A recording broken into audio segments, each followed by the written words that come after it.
విశాఖపట్నానికి చెందిన బురుజుపేటలో ఉన్న కనక మహాలక్ష్మి అమ్మవారి గుడికి అయితే వెళ్ళాము. అసలు వెళ్ళంగానే క్రౌడ్ చూడండి ఎంత ఉందో. లైన్ రోడ్డు మీద ఉందనమాట.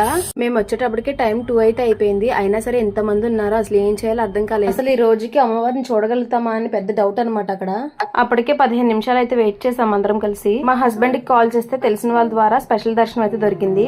ఎంతైనా అమ్మవారి దయ, ఆవిడ దయ లేకుండా అడుగు కూడా వేయలేము. టికెట్ అయితే తీసుకొని డైరెక్ట్ గా గర్భగుడిలోకి అయితే వెళ్ళిపోయాము. అక్కడ కూడా క్రౌడ్ చాలా ఉంది. నేను ఈ గుడికి రావడం ఫస్ట్ టైం అనమాట. చిన్న లైన్ స్టోరీ విని నేనైతే ఆశ్చర్యపోయాను. ఈ అమ్మవారు ఉండే గుడికి గోపురం ఉండదంట. ఈ అమ్మవారు ఎండకి ఎండి వానకి తడుస్తూ ఉంటారంట.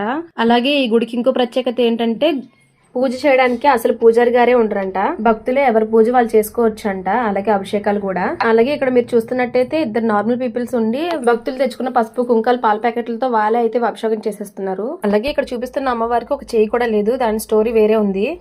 దట్టు ఈ అమ్మవారు నూతిలో వెలిసారంట. నేనైతే ఇలా ఎప్పుడు ఎక్కడ చూడలేదు. వినడం చూడడం ఫస్ట్ టైం అనమాట. నేనైతే షాక్ కాసేపటి వరకు. అలాగే దర్శనం అయిపోయాక బయటకు అయితే వచ్చాము. ఇక్కడ ప్రసాదం కింద స్వీట్ పొంగల్ అయితే పెట్టారు. టేస్ట్ అయితే చాలా బాగుంది. మాట్లాడుకుంటూ ప్రసాదం అయితే తినేసి మేమైతే స్టార్ట్ అయిపోయాము. ఇంకో 2-3 ప్లేసెస్ అయితే తిరిగాము. కంటిన్యూషన్ వీడియోల కోసం మన ఛానల్ లైక్ చేసి సబ్స్క్రైబ్ మాత్రం మర్చిపోవద్దు.